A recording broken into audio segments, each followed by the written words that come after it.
Well, that is not a subject that I'm, obviously it affects American Express to some degree. It affects the banks we own, but interest rates on credit cards respond to competition, obviously, to loss potential, which obviously has gone up significantly in the last few months, although it's gone down perhaps from some other periods you can pick in the past. But I don't really have much I can bring to the party on that question. We are not in the, well, that isn't true. Our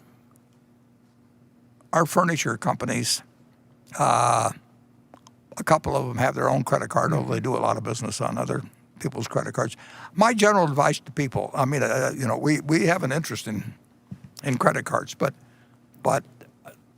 people, I think people should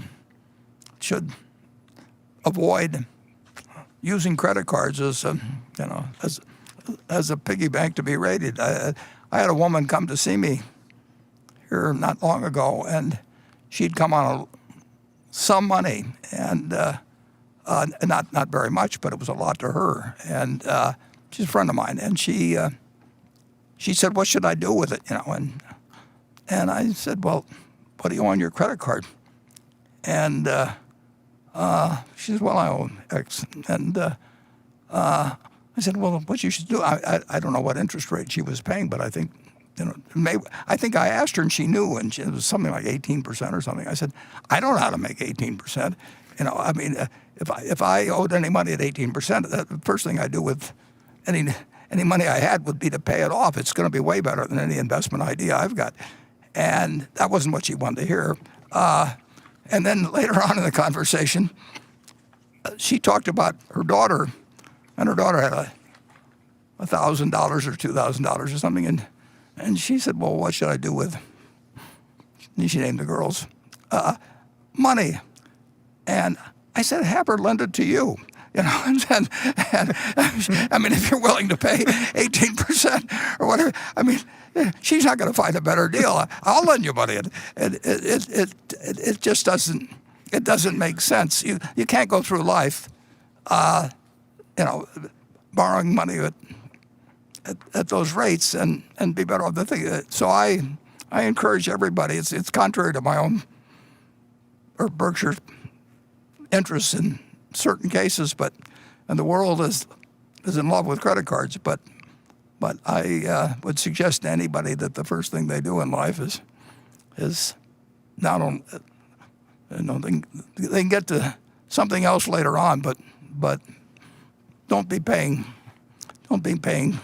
even 12% to anybody. I mean, it's pay that off, and if they're really a good credit and they don't want to do it, come and see me personally. I'll lend you the money at that rate. Greg, what do you tell your children? No, same advice. Excellent advice. No, I have three that carefully use their credit card.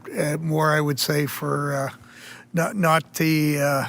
Obviously, people use it a lot more as they go into the digital world and e-commerce world, but then the goal has to be to repay it. It doesn't mean you, because you have to use it for those type of transactions, you run up the balance. But there's an incremental risk there now. It's a matter of convenience for some people, but I would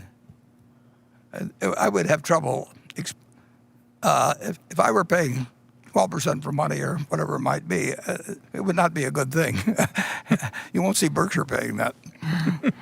Hey investors, Zach Guzman here. Are you interested in learning more about the markets and getting the latest financial news? Well, then click right here to subscribe to our Yahoo Finance YouTube channel. Get the latest up-to-the-minute market analysis, big interviews in the world of finance, and information on how to manage your money every day wherever you are.